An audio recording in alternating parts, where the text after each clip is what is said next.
Gente, você já ouviu falar que quem vende para todo mundo não vende para ninguém?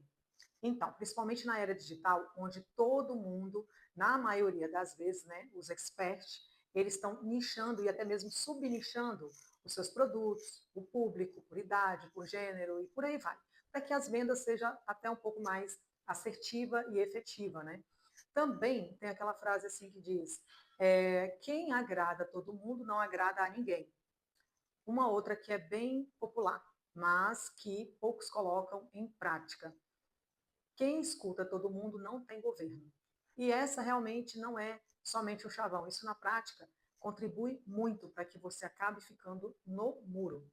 Agora, uma que eu trouxe aqui, de acordo com o meu estudo semanal, e eu realmente estou trazendo essas questões, esses vídeos, para que, se te ajudar, ok, pode aí se inscrever, compartilhar, enfim, usufruir do vídeo, né?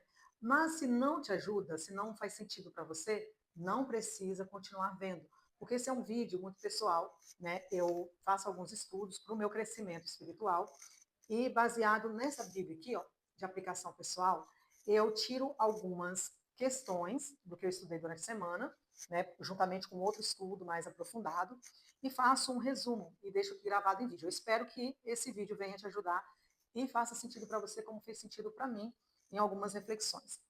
Eu levei alguns dias para entender melhor sobre o que aquela palavra, que esse transcorrer desses dois capítulos queria falar para mim no meu mundo atual, no meu dia de hoje. Eu escolhi, dentro desses dois capítulos, um personagem para estudar um pouco mais no seu modo de pensar, ali naquela questão. Você já ouviu também essa frase ou essa pergunta, Jesus ou Barrabás? Né? Eu acredito que você já entendeu de que texto na Bíblia que eu estou falando. Eu estou falando de João 18 e João 19, onde Jesus foi interrogado por Pôncio Pilatos. Né? Pôncio Pilatos foi o quinto governador na província da Judéia, nos anos 26 a 37, a 25 a 37, tá? Anotei aqui, tem algumas anotações. Ele tinha o poder de vida e morte, ou seja, naquele tempo, nessa política aqui, o governo ele tinha em mãos o poder de vida e de morte sobre os cidadãos, né? Podia nomear o sumo sacerdote, era responsável pela coleta dos impostos. Segundo a história, ele era cruel, sanguinário e um verdadeiro saqueador. Também a história conta que no Império Romano não havia a ideia de prisão como punição. Quando alguém estava detido, era à espera de ser punido. As penas envolviam multas para pequenos crimes ou exílio, trabalho forçado e morte para outros de maior monta, né? Ou seja, quanto maior o peso do caso do crime ali cometido, maior a pena, né? E para réus pobres era permitida uma execução cruel com sofrimento. Ou seja, a pena máxima que a gente conhece. Hoje, eu quero trazer para você uma reflexão sobre quem era Pôncio Pilatos como governador e quem foi Pôncio Pilatos em frente com Jesus, de frente com Jesus. Né? Até naquele momento, ele realmente governava cidadãos, cobrava impostos, mandava trazer para ser punido, matava, e havia a morte de crucifixão. Então, assim, essa é uma parte da história que está na história. Se você for no Google pesquisar, você vai ver outros requintes dessa época no Império Romano. Na Bíblia, tem a parte da crucifixão de Jesus pelo Império Romano, que foi o que aconteceu durante esse período de interrogação. Assim, se você for colocar a história do início ao fim, você já conhece, inclusive, a frase, né, Jesus ou Barrabás, alguns colocam como ponto-chave. Eu coloco como ponto-chave, dentro de toda essa história, um outro ponto que talvez ainda está por vir, né? E lá para o final do vídeo você vai entender melhor do que eu estou falando. Mas nesse momento aqui, o que eu gostaria de compartilhar com você é sobre essa questão mesmo da dúvida, da tomada de decisão. Quando você vai decidir entre escutar alguém e se escutar, ou entre saber o que é mentira e o que é verdade, entre saber o que é disseção, fofoca, tudo isso nos traz um comprometimento com nós mesmos em primeiro plano, né? peraí, se trouxe alguma informação, se veio alguma informação, se veio alguém para mim, eu estou no meu governo, eu estou na minha autoridade. Por exemplo, aqui em casa, eu sou autoridade da casa, eu tenho governo na minha vida e eu tenho governo na vida dos meus filhos, né? Na vida do meu filho mais velho, que já por ser maior, né, que atingiu a maioridade, já está também sendo treinado para que ele tome as decisões por ele mesmo, e do pequeno, que vai fazer 5 aninhos agora, eu tenho autoridade, juntamente com o pai, óbvio, de ser autoridade sobre a vida dele.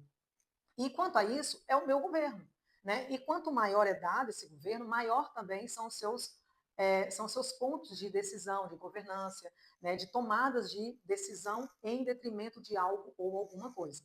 Nesse caso aqui, o que chegou até Pôncio Pilatos, e de uma maneira talvez até, digamos assim, que para ele foi surpreendente, né? Não era da alçada, não era do, do governo de Pôncio Pilatos, inclusive, segundo ele, julgar Jesus.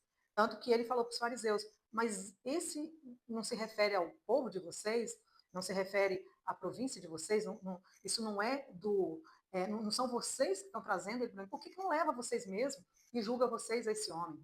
E aí o que os fariseus falaram para Pôncio Pilatos? Olha, na nossa lei nós não podemos fazer isso. Peraí, se na lei deles não podiam fazer, por que eles estavam levando para alguém que pudesse fazer?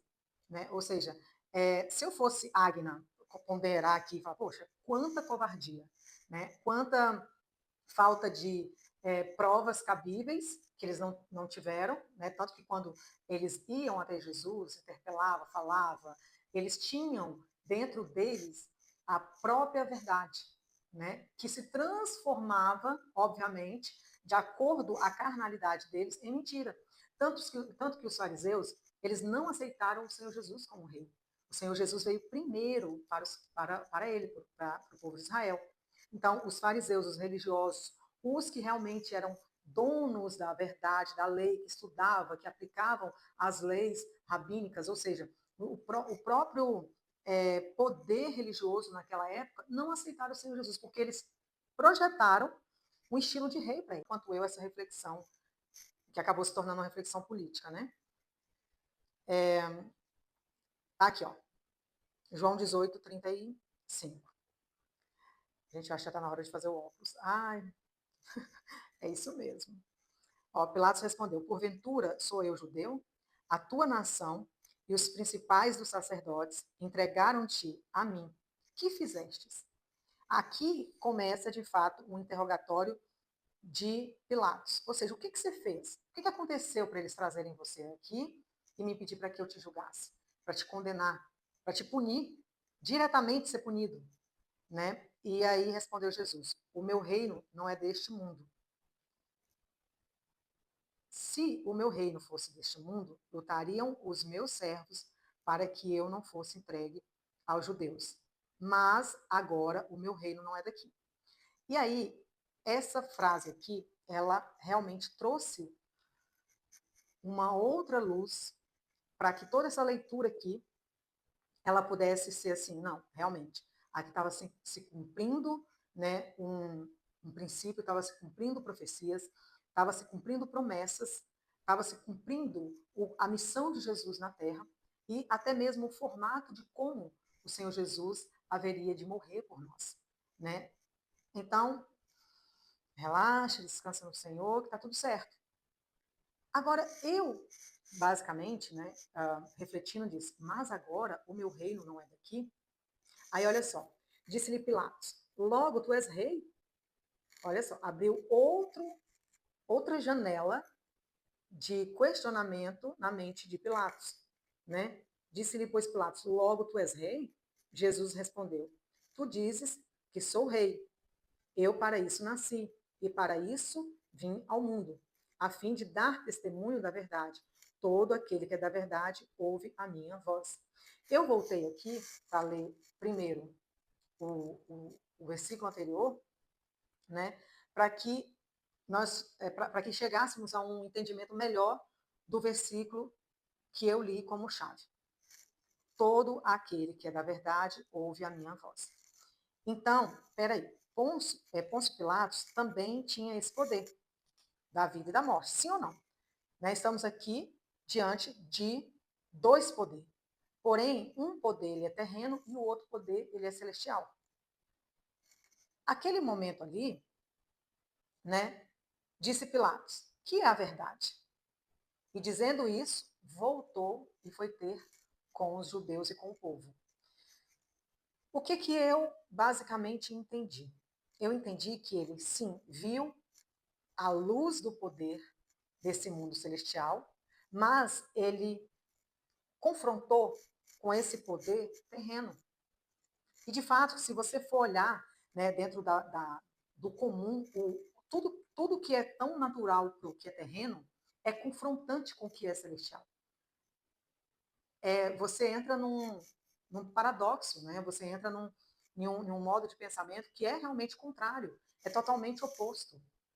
Ok, mas espera aí, como que esse homem é rei?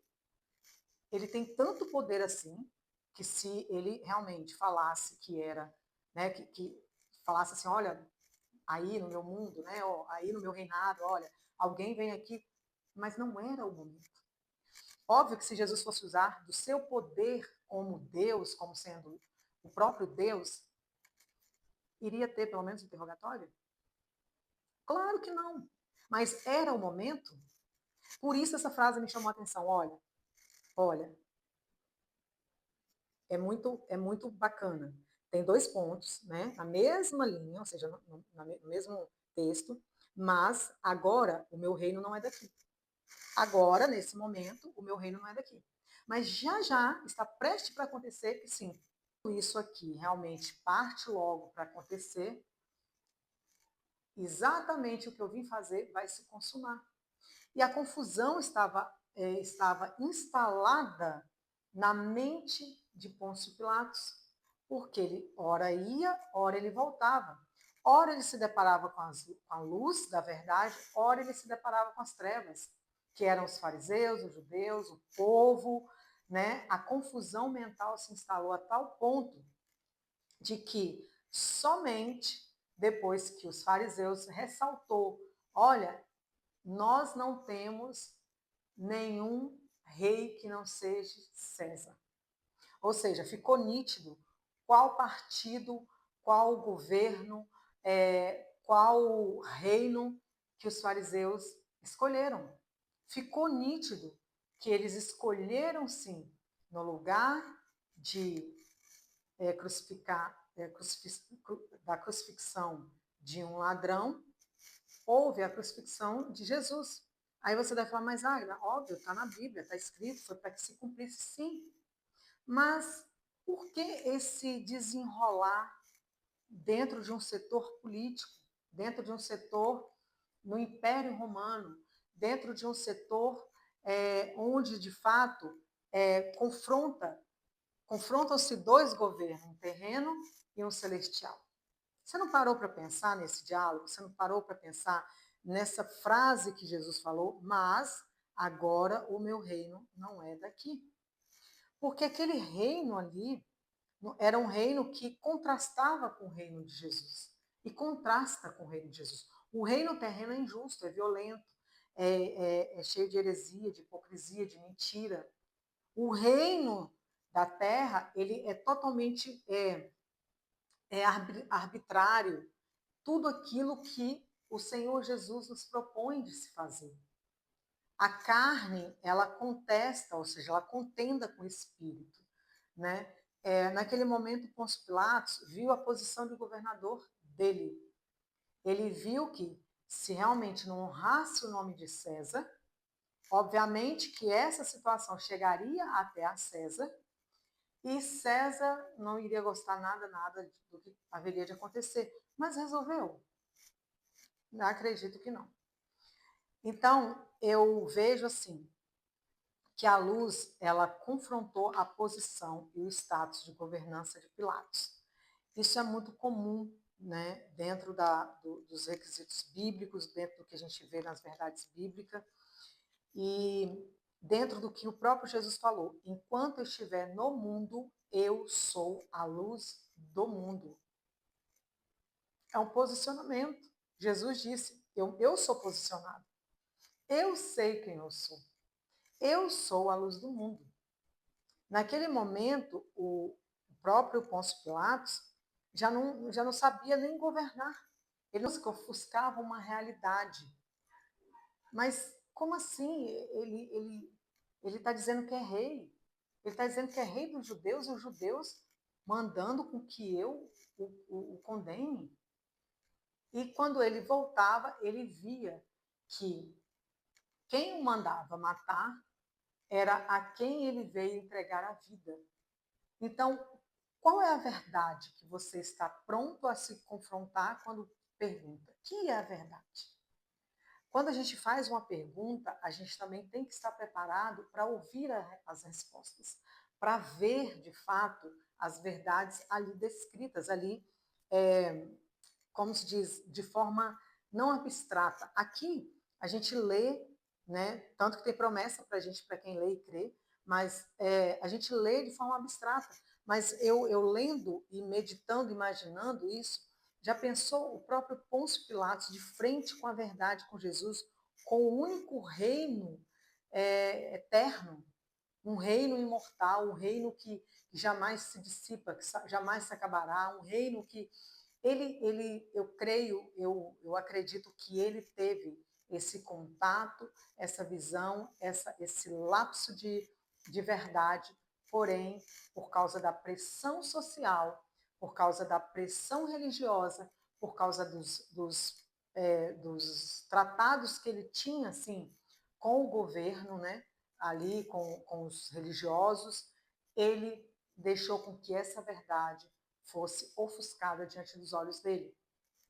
E isso eu acredito que tenha tido um peso imenso na vida de Pôncio Pilatos como governador.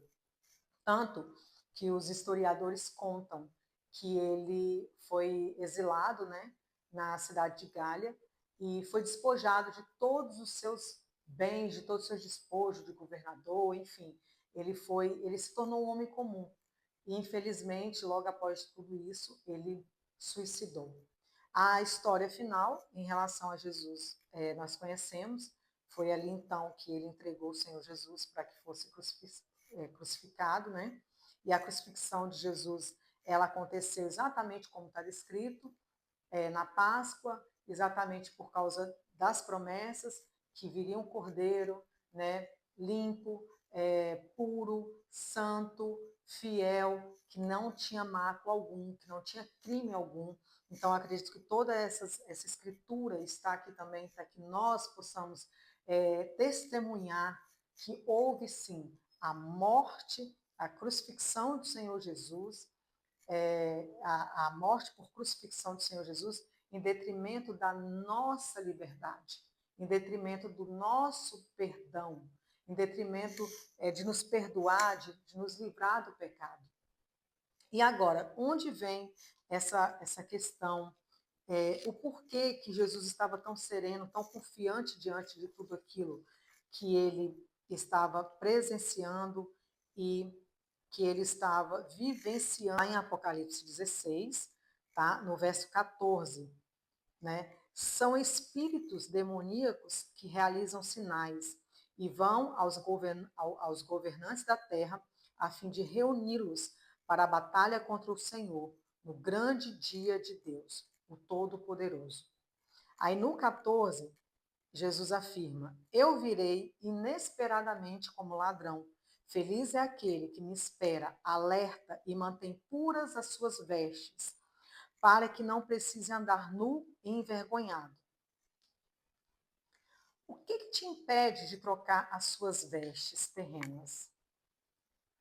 Foram as perguntas que permearam meus pensamentos até eu ler tudo isso. Então, eu creio de forma onde eu me apego muito nisso.